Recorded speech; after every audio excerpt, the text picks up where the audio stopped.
Have you considered intentionally working less in your business or career to prioritize your motherhood? Or maybe you desire to take a pause from your paid work to focus your time and energy on family life. These decisions can be tough ones to make, especially when it can feel like the world is telling us that we should do it all and just keep pushing harder and harder. If you're craving slowing down, softness, and maybe you feel a little over quote unquote girl bossing right now, maybe you've decided you don't want a seat in the C-suite, but you do still consider yourself an ambitious woman. If so, this episode is for you. I'm talking with Neha Rush, creator of Mother Untitled, about what it can look like to pause or downshift your work or business, in the case of many of you listening, for family life. Because pausing doesn't mean you're falling behind. It doesn't mean you're unambitious. It just means you know your priorities for the season and you're pursuing those priorities. So we're really talking about what can that look like and redefining this and how to do a pause well. So in this episode, Neha and I talk about things like why the term stay-at-home mom needs a rebrand away from like the June cleaver and an apron look to like the reality of what it looks like to be a stay-at-home mom in today's world. You'll hear about the realities that many American women are desiring career pauses and downshifts and what we can do to pursue that. What a pause or downshift even is, if those terms feel new to you. I know they did to me before discovering Mother Untitled.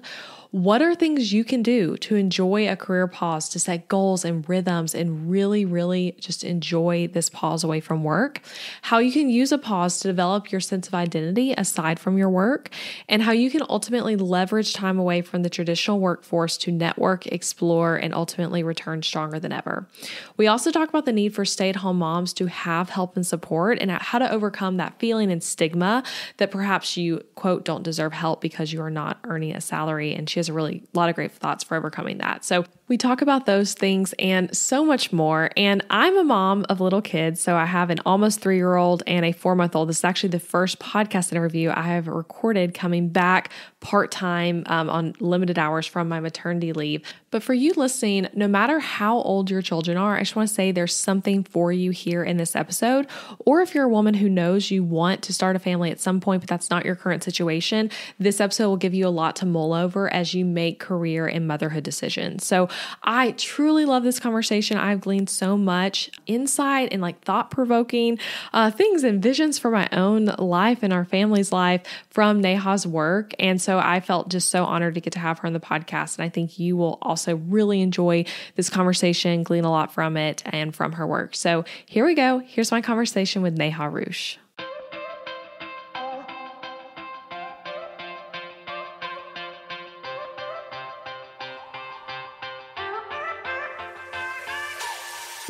Hey guys, I'm Elizabeth McCravey, an online educator for entrepreneurs, website designer, wife, boy mom, and your host for the Breakthrough Brand podcast, the show that's all about pulling back the curtain on how to actually build a successful business. I don't skim the surface around here. If you want to dive deep into the nitty-gritty details of what it takes to run a sustainable business that fits your unique lifestyle while standing out in a crowd, then you are in the right place. I created a multiple 6-figure-a-year business in my early 20s, and now in my 30s, I'm still running that successful multiple 6-figure-a-year business on just part-time hours now as a working mom. I'm here to share everything I've learned and everything I'm still learning because I believe that the keys to building a thriving business should never be a secret. Here you'll find episodes that are actionable, direct, and fun, like friends chatting business over coffee, and a fresh, honest take on the reality of being an entrepreneur. If you're ready to master online marketing, website design, personal branding, mindset, time management as a busy parent, scalable and passive income, and business strategy, then this is the podcast for you. It's time to build your breakthrough brand. Let's do this.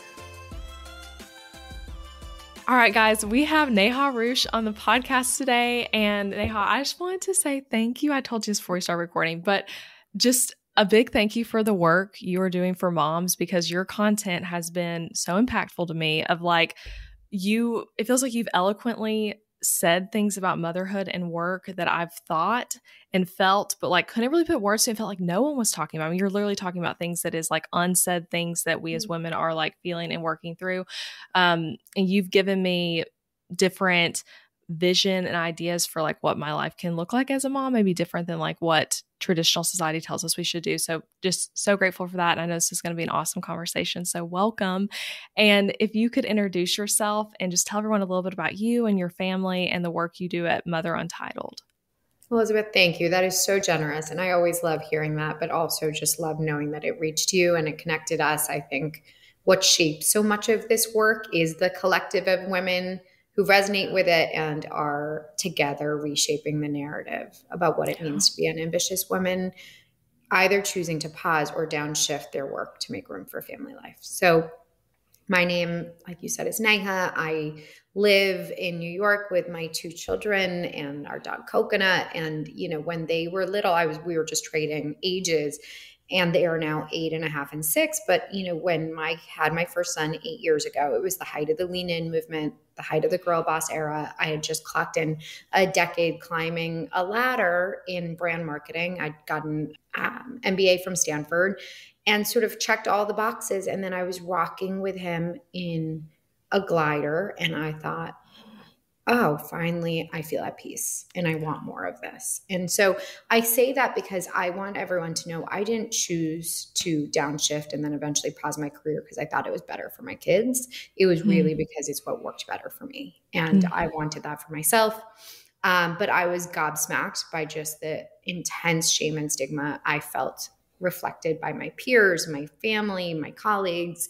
And it was clear that everyone had this sort of antiquated sense of what it means to be a stay-at-home mom. They sort of saw me as suddenly, quote unquote, giving up on my ambition, suddenly being a traditionalist at home with an apron. Meanwhile, I was, on the days I was at home with my son, initially, like I said, I downshifted to 2 days a week of consulting and then eventually paused.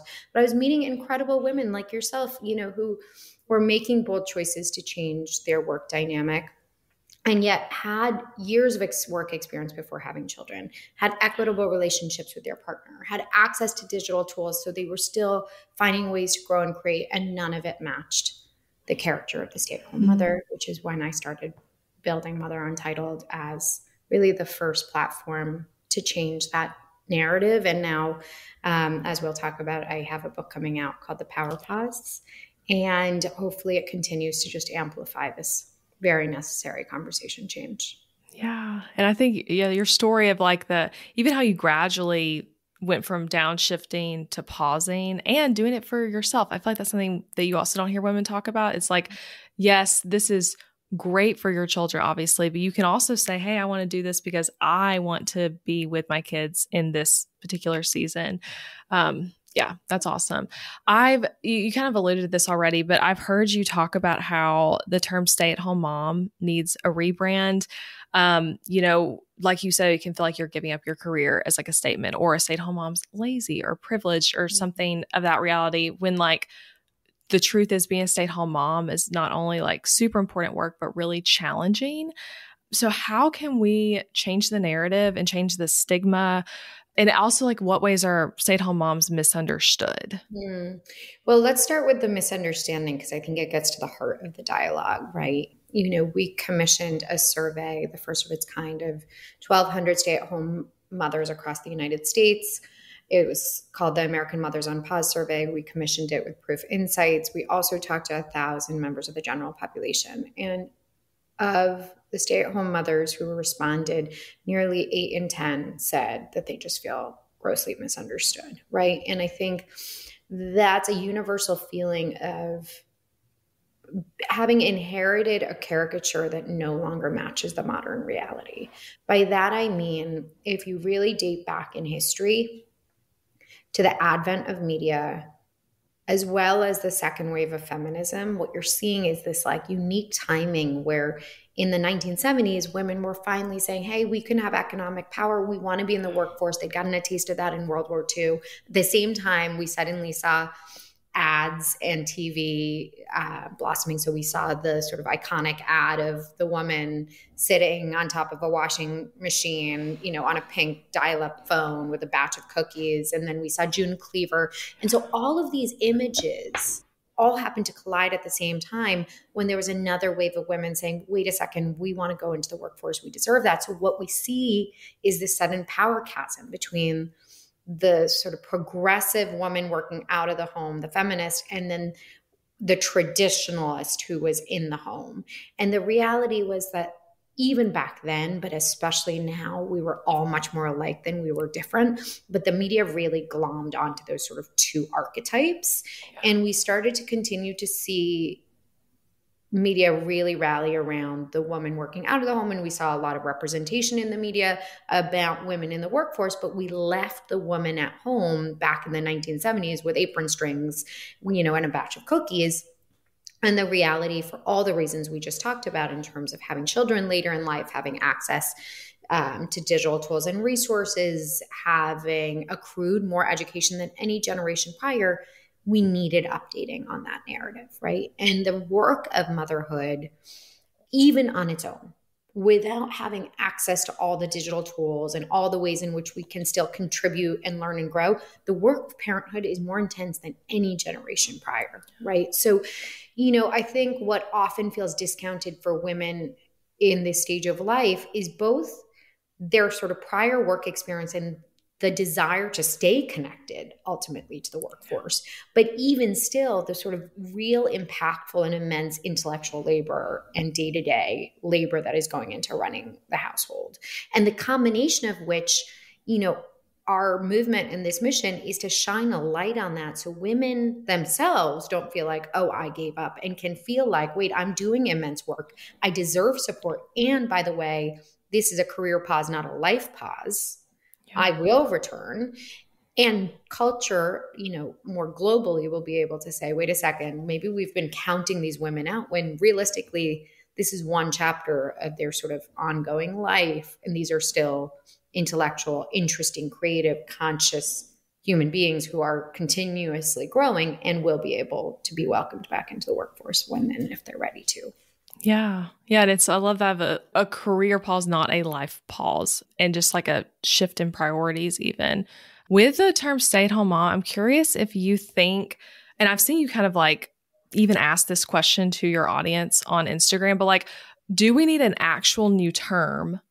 And like, I've seen you use the term home parent, which can also feel like more inclusive to dads, who there's plenty of dads who are stay-at-home parents. But like, what do you think about the term? Or is it just that we like keep the term and adjust the way we talk about it? I'm so glad you asked that. This has been my sort of ongoing tug of war with myself, with the community. We're sort of deliberating this, but I think it's both, which is sort of might feel like the easy answer. But I do think the reality is the phrase stay-at-home mom has been so embedded into our vernacular that unfortunately it's just been burdened down with all of these sort of stereotypes and caricatures, right? So the goal would be to be able to infuse dignity and respect into that, right? To be able to associate it with more of a modern narrative.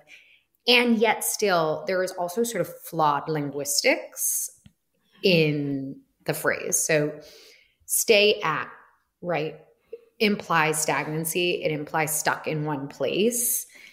Home, if you've actually ever taken a pause for your family life, you are very rarely at home. Actually, a lot of your networking as well as your like day-to-day, minute-to-minute caregiving is actually outside of the home. So there's lots of flaws with the phrase, just from like a pure sociolinguistics perspective. So I do like to offer other language that women can feel, or men, by the way, to your point, 1 in 5 stay-at-home parents right now are dads. So it is important. I do think as soon as we start to shift to parent instead of mom, it does immediately sort of non-genderize the dialogue. So, I've talked about it as home parent, lead parent. I've also said to women, and I have scripts to do this both on the site and in the book, you can also say, I'm mostly home with my kids right now, or I'm mostly with my kids right now and I'm freelancing on the side, or I'm mostly with my kids right now. We'll see what comes next. I'm trying to get to a world where we don't need these sort of fixed and finite titles to box us in, because I do think the concept, the black and white notions of stay at home and working really don't exist the way that they did previously. Yeah. There's much more of this vast gray area. And I think if we, in our dialogue and in our conversations, can step away from these fixed boxes, we allow ourselves to more fluidly navigate between our options. Yes. Yeah. With the gray area, so you found in the American Mothers on Pause survey that more than 50% of working moms said they're extremely or very likely to reduce their hours or downshift, to use that term, in the next 2 years from their job. And then 1 in 3 women plan to completely pause their career in the next 2 years. So it is like, we as women, this is like a thing that we're all, so many women are experiencing, of wanting that shift. And like I told you, you are the person I heard the term career downshift from, and career pause, versus like the other narrative of like, she gave up her job to stay home with her kids, like that whole concept. But can you just define for listeners and I feel like it feels obvious, but I think it's still good to put terms to it, but like what a career pause is and what a career downshift is, and also like how we can really know, like thinking about if that's the right next thing for us. So the reason I like both of those sort of elements of language to describe the stage, and I use career pause in lieu of career break. There's something about break that feels just a little bit more like cut off from your path. And pause feels a little bit more open. It's not a period, it's pause, right? So I want to clarify that you should use any language that you feel excited about and confident in. A career pause is, in our community, a phrase to describe where you might have stepped away from your traditional work, paid work, and be focused really on family administration, home, mental health, wellness, where you are not doing or holding any sort of professional pursuit alongside. Downshift, I will usually use to speak about sort of this vast gray area that we were just speaking about between, a fully at-home parent and working out of the home, where I'll give you the example of myself when I negotiated a 2-day-a-week fractional role, right? So that might have been a downshift from a previous 5-day-a-week. Now, other people may consider a downshift, and I am still in a downshifted career, right? In that I have shifted from the traditional workforce to working for myself. Now, in my downshifted career, there are times I work 30 hours a week, in this current season of life. Before the book comes out, I'm working more like 30 hours a week, right? And, that doesn't account for the naps and night times and all of those things, right?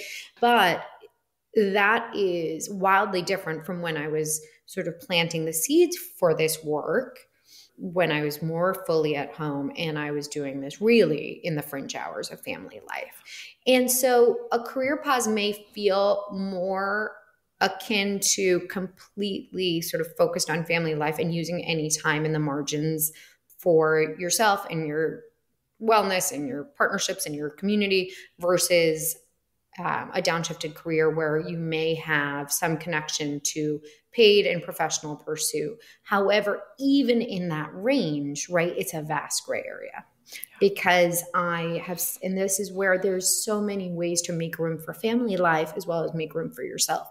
Even within a career pause, and I talk about this a lot, there are women who may have, a 5-hour a week writing role. And they're able to do that sort of every evening or, during 2 nap times, depending on how old their kids are, a week. And, they could identify with being in the gray area and being on a pause. And so I like to talk about this gray area because it is so fluid. And I think if we can sort of embrace that fluidity, it allows people to dial up and dial down without penalty and shame. But at a technical basis, I think downshifted, and in the survey, it's working 20 hours a week or less, or more, and then a pause is sort of more formally a pause. Okay. Yeah. I love that. And I think the gray area concept, I know I can relate to that. And so many listeners are like, yeah, like I'm in that rhythm of like, sometimes it's more, sometimes it's less. I'm also considering like, how can I make it less and still keep, for business owners listening, like the business going and all of that. I want to ask you about this because this is, again, some of your content that's been like so moving for me. But when talking about a career pause specifically, or a downshift, but just generally taking that time away from our work to focus on family life, I've seen you say, and this is a quote from you, that a pause is an opportunity to lean into developing your true sense of identity and success outside of your work title and salary. And our world for women and for business women, especially like business owners, I feel like everything is like 6-figure this, 7-figure that. You are your job title, you are how successful your business is. And that can be a real challenge to like separate your identity from that. So my question for you, I guess, is how can we use a career pause to develop that sense of identity outside of a job title and success in work?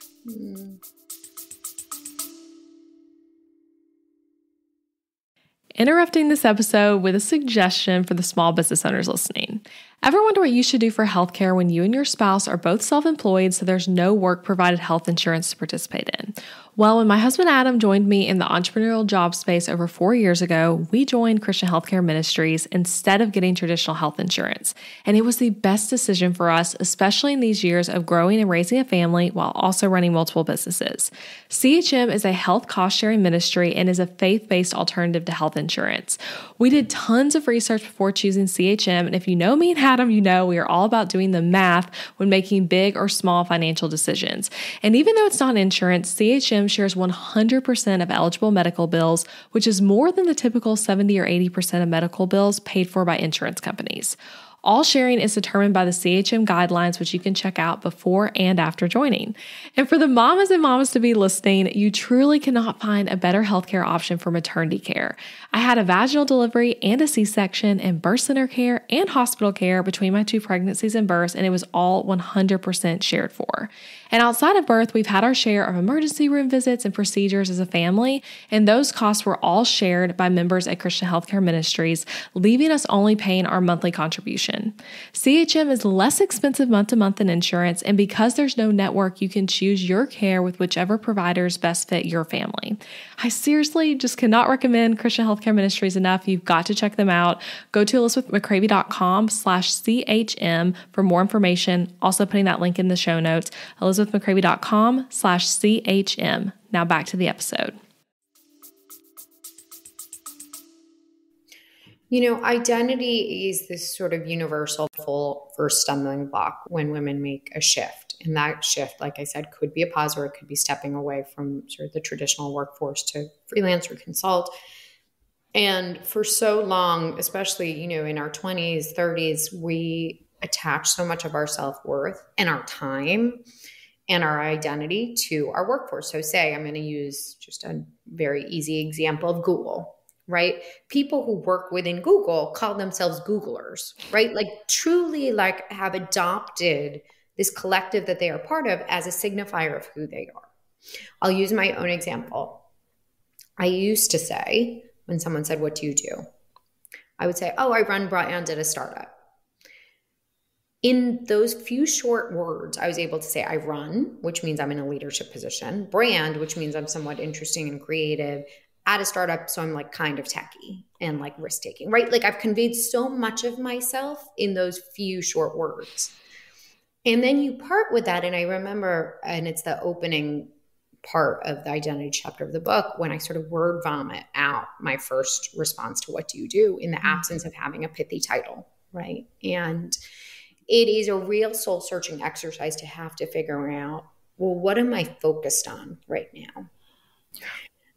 And then what about where I am right now lights me up? What am I actually interested in now that I'm parting with the ego of my work, right? Like I figured out in parting with tech startups that, oh, wait, you know, the part of my jobs before that I really love is women, understanding women, writing words to appeal to women, figuring out, I would have never known that besides having sort of carved out systematic time day over day and saying, okay, I'm not actually going to clean the house or do the laundry. I can do that with my husband when he gets home.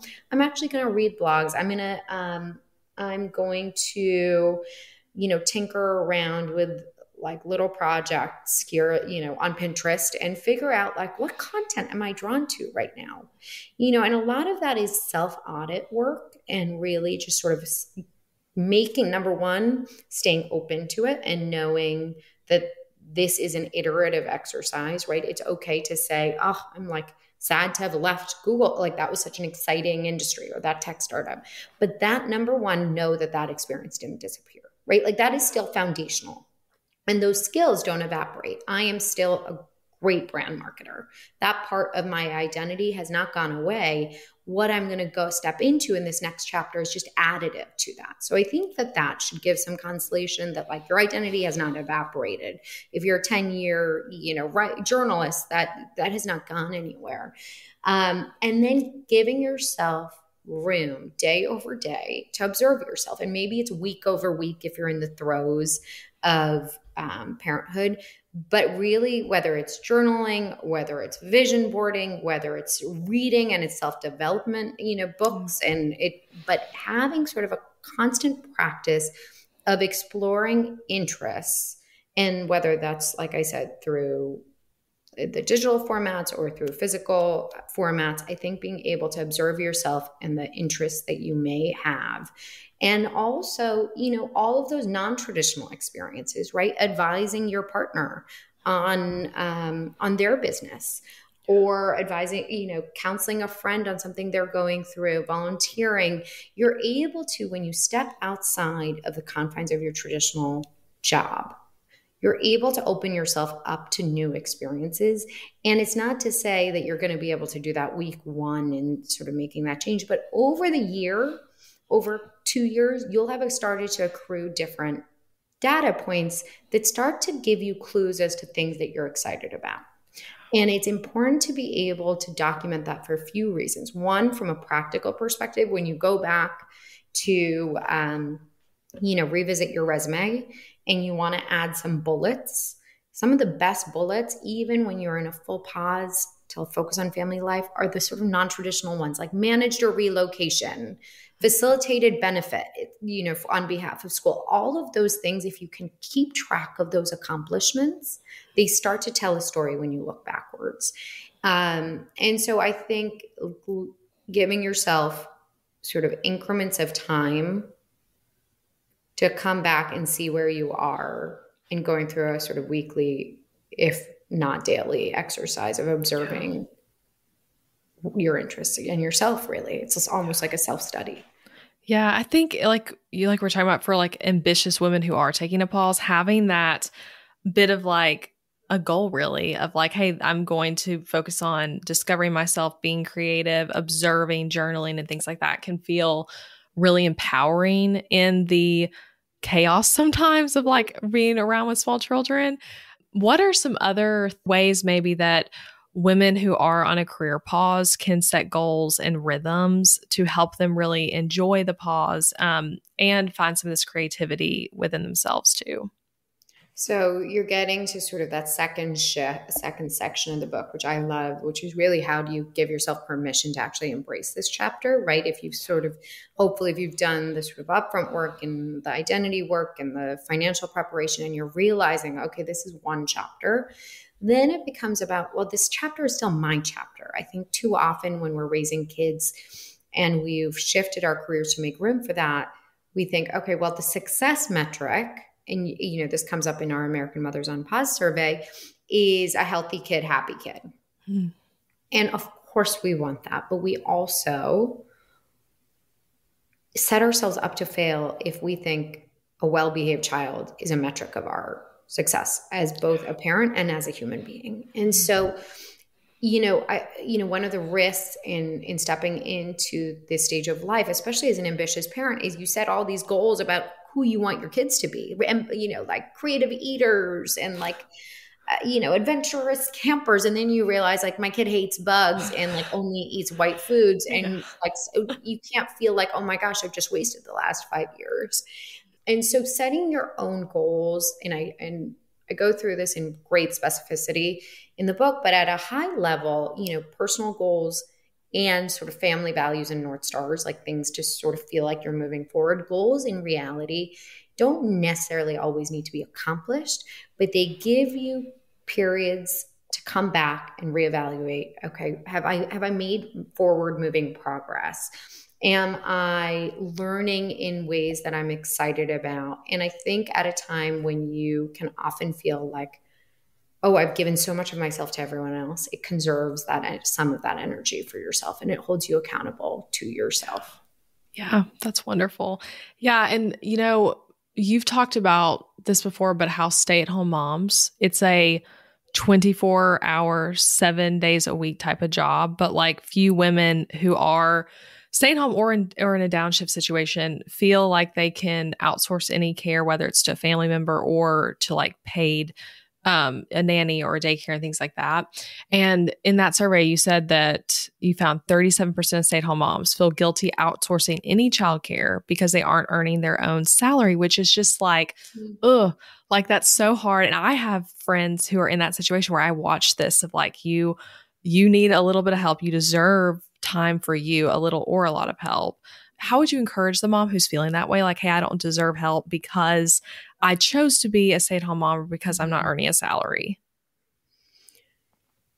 Help is such a crucial part of this equation. It applies to all parents, but I will tell you that with home parents, it becomes really interesting psychology of we've inherited this trope that if you don't do paid work, you don't deserve support. When in the reality, like you said, this job is 24/7, right? And the intellectual, emotional labor of parenting is demanding and warrants breaks. Yeah. Now, a lot of women would say, well, how can I justify putting money? I paused my career. We made conscious budgeting choices. I would say before you decide on a pause, have the conversation around financial preparation that you are clear with your partner that even if you're the one pausing your paid work, you are still contributing, right? Because it is so important to have that mindset. It will serve you over and over again, specifically to this help conversation, that you and your partner are an interdependent organization. The partner working out of the home for pay is equally dependent on you for providing care and family administration and really taking on that intellectual and emotional labor. So if you guys are on the same page about that, then the next part of that is when you are budgeting and you're having your, annual money meetings or your monthly money meetings and you're, allocating budgets, you're doing that together. So that way you don't feel like, oh, you're getting shortchanged on your discretionary income against personal care or dining out because you're the one who chose to pause. The reality is you jointly made that decision. The household income is shared. You're allocating it together. And one of those allocations when it comes time is around, okay, how do we as a household benefit from having two healthy and whole parents, right? In the case of a two-parent household. And that is the reason why families deserve however much support that they need to be that healthy and whole version of themselves. And then it's about allocating the amount available as a joint household. It is not coming out of your pay, or in this case, the lack of pay. It's coming out of both of your, joint finances, and you're investing in it not just to benefit the mother, but to benefit the father, to benefit the kids, because it does serve everyone to see a healthy and well parent. We can't raise mentally and physically well children if we are not mentally and physically well ourselves, right? And so I think the other part of this is also knowing that it doesn't have to be a black and white full-time nanny or nothing at all. There are so many options in between. I think we need more options. We have, if you go to the childcare section of our site, there's, a myriad of community inputs on everything from babysitter shares to play date swaps where one mother, takes kids for a couple hours and another, there are gym drop-offs. There are ways in which to do it. And paid childcare, if available, is also obviously a really, really wonderful option that is worthwhile for everyone. Yeah. I love that you pointed out how the conversation and like the decision really starts within the partner conversation, because it is like, yeah, you staying home, so to speak, and being the main parent is what's allowing the other parent to be working outside the home. And that doesn't make what you're doing any less valid because you're not earning income. Yeah. And I think it is like so many women do need to have that conversation first, because that's kind of almost where the issue is, the rub with like maybe the husband doesn't see it that way. And then you're not seeing it that way because of that, which is really just tough when I see that. But yeah. Yeah. And I think it's so important to go in with that financial clarity and that dignity, because the ripple effect is pretty significant. And I would say to everyone that if there is any risk where the couple is really not on the same page, it's so important, if available to you, to get support in that dialogue, because it may not be the best, safest time to make that choice to pause or part with income. What are some other options to be able to stay somewhat connected to income opportunities in the case of a relationship where it doesn't feel completely secure to step away from paid work? I'm curious your thoughts on how women who are stepping away from work, how we can leverage time away from the traditional workforce to like network and explore and ultimately return feeling like it wasn't like you took this break that now you're coming back. You're like, everything is different. I don't know what I'm doing anymore, but how do you come back stronger after that pause? The networking piece is so fascinating to me because so many people adopt the myth that their networks are going to die in motherhood, when what we know is that actually our connections deepen, and in some ways it's easier to, you have more of a broad swath of people to see and connect with because you have these repeat encounters from the drop off and pickup lines to the playgrounds and the PTA meetings. And a lot of the stage of life necessitates putting yourself out there in that way, in a consistent way, building a rhythm that allows you to encounter people, even if they aren't going to be your best friends for eternity.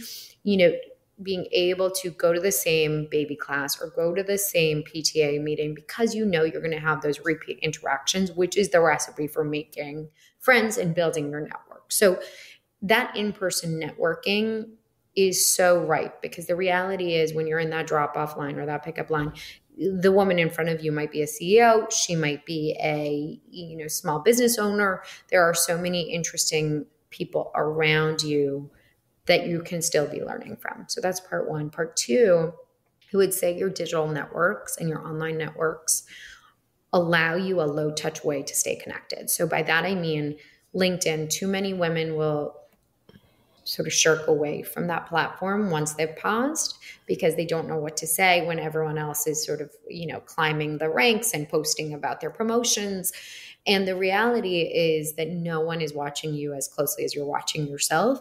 So it is a nice way to keep a quick, you can hit that like button or comment button on the feed of all of your old networks movements, on their posts, on their ideas, so that you have that warm connection, so that when and if you want to transition back, you're able to reach out to those contacts. I would also add, it's a really nice way to keep abreast on industry news, which, the reality, like I said, if you've clocked in 10 years in a career, you may still have interest in that career, and being able to stay on top of those publications, on those newsletters, having it aggregated in a format like LinkedIn or elsewhere, allows you to be able to keep tabs on those shifts from like an economic perspective. And I think the third piece, when and if you're ready, is as you shape those interests, like I said, going back to using this time to creatively explore what comes next. I think one of the best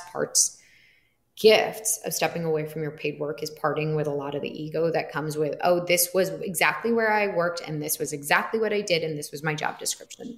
Being able to open yourself up and test ideas a little bit and say, I'm testing and playing around with these little ideas, little blogs and small Instagrams and, all of these words that we've used, passion projects, we've used all this language to diminish the work women do for so long. And I was one of them, right? Like I had a little blog that was written off for so long. And I think, the good news was that I'd already gotten over my ego because I had to face everyone, thinking that I was like a indentured servant to my husband as a stay-at-home mom. So by that point, I was like, fine, call it a little blog. And the reality is that as long as you can plant those seeds and explore those different interests with the tools available to you, it doesn't matter yet if it isn't making money. You are learning and you're exploring and you're testing and you're iterating. And in the end, you're also understanding what lights you up, so that maybe that blog hadn't worked out. If say, Mother Untitled hadn't worked out, I would have known, wait, but I really love women's media. And maybe then going back to the networking, I would have started to say, and I'm connected to this woman or this gentleman who's in media. And now I feel ready to dip my toe in. I wonder if I can just set up a coffee. and seek out. I remember I did this at like a preschool drop off. I found out this one woman ran partnerships at Target, which is just such a dream job. And I don't even want to run partnerships. I really have zero interest in that. But I thought she was so fascinating. And I happened to find a moment that I could ask her to coffee. And I think, being able to merge what your interests are and who's available to you, both on your digital networks as well as your true village, is where the sweet spot is. Yeah. And that's cool. Like, just a reminder, that like you can still maintain those interests while also deciding that your priority right now is being home with the family, not doing the career thing, but you still have it can be both at the same time.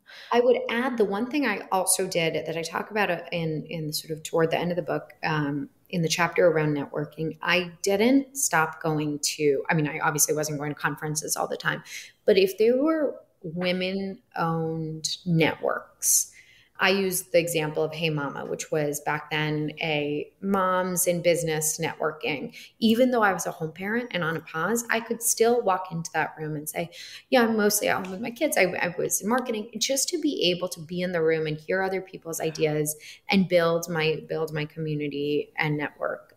I think that this sort of vast gray area allows us to still participate in those forums. And even though mine was, an in-person forum, I think you're seeing actually what you're building, Elizabeth. You're seeing communities of people in like-minded industries learning together. And I think tapping into those online cohorts has a lot of opportunity too.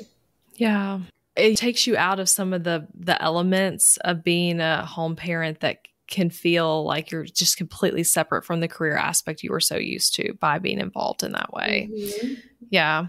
I have a few more questions to kind of close us out, but like one, I feel like I keep quoting you from Instagram. So sorry about that. But I'm like, this is like the stuff I want to ask you about. Yeah. But you've said you can have it all as long as you're the one defining your all, which, as women, it is like we've been told we can have it all. And it sometimes feels like, like all the stuff we're told we should want to have, it's kind of hard to do it all. It doesn't really necessarily make sense to be the CEO and be the perfectly present parent and wife and and friend and all the things. But when we think about you can have it all as long as you're the one defining your all, what encouragement do you have for women trying to live that and figure out what their all is in this particular season, whatever their season is of motherhood? I think the phrase right now is super powerful. Yeah. By that, I mean, if you are choosing right now, or maybe it's not a choice, but it's out of necessity, if you are focusing on family life, or by the way, if you're focusing on dialing up your career, you embrace that is the gift of this stage of life. And maybe that's a year, maybe that's 6 months. I think giving yourself an increment of time to know that you're going to come back and you're going to recalibrate, but being able to embrace this is what's for now. Also to own and know clearly for yourself, this is what's not for right now. And I think that ownership piece is really important, because when you're scanning LinkedIn, and I'll give you the example, I remember going on there and I was really fully in it with my kids and seeing that the woman I'd hired as an assistant was now the chief creative officer of a big agency. And I was like, what, where did time go? Right.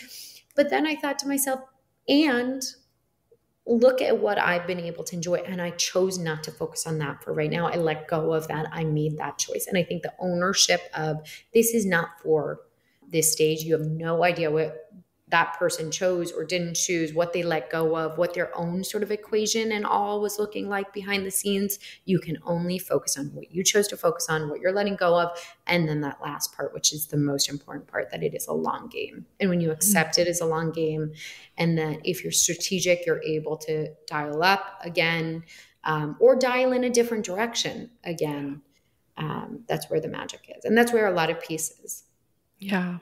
Yeah, I love the concept of it's a chapter. I love what you said about defining it's going to be 6 months of whatever decision you're making, and then you're going to maybe put on your calendar to relook at the decision in 6 months or a year, or however long. So you founded Mother Untitled in 2017 when you're imposter coach. We could have a whole nother conversation about starting a movement, a business, and now you have a book deal, like all the things. Like it's so cool how you did that, putting yourself out there, creating content that went against what people were saying at the time and now still, but especially in 2017. But what have you learned as you're like transitioning back more? And like you were saying, you are working more hours now. You were primarily being home with your children for a while. Now you're working more. Like, what have you learned kind of doing that transition back? You know, the right now methodology that I just shared has been so comforting to me. I think knowing that it's a long game, because I've definitely had, I'll give a last year, especially when I was writing the book and growing the platform at the same time.